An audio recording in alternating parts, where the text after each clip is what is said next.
Middle east में एक बार फिर जंग के बादल मंडरा रहे हैं। यूएस और ईरान के बीच तनाव एक नए दौर में पहुंच गया है।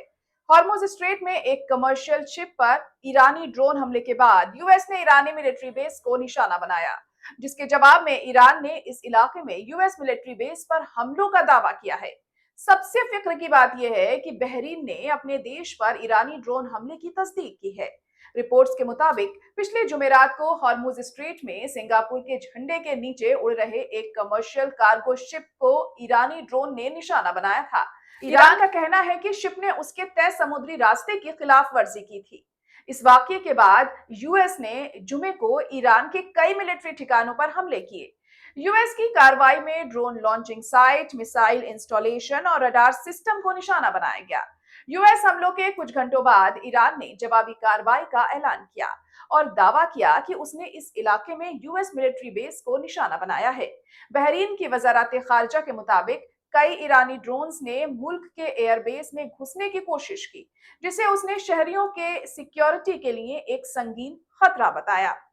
बहरीन में यूएस नेवी के 5वें फ्लीट का मेन बेस है, जिससे ये मुल्क इस इलाके में यूएस मिलिट्री की मौजूदगी का एक अहम सेंटर बन गया है। ईरानी ड्रोन ने बहरीन को निशाना बनाया, जिससे शहरियों और रहने वालों की सिक्योरिटी के लिए एक संगीन खतरा पैदा हो गया। बहरीन विदेश मंत्रालय इस बीच ईरानी रेवोल्यूशनरी गार्ड कॉर्प्स ने भी एक बयान में कहा है कि उसने इलाके में यूएस मिलिट्री बेस को निशाना बनाया था, लेकिन उसने ये नहीं बताया कि किन जगहों पर हमला हुआ।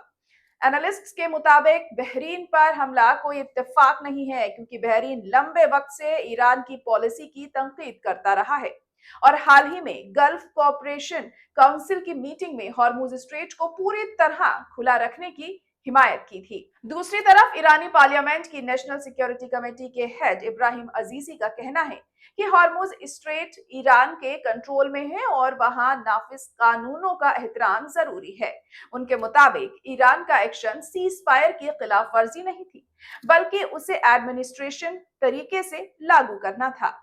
अमेरिका और ईरान दोनों ही अपने एक्शन को बदले की कार्रवाई बता रहे हैं, लेकिन खलीजी खित्ते में बढ़ती कशीदगी ने एक बार फिर इंटरनेशनल कम्युनिटी की तशवीश बढ़ा दी है।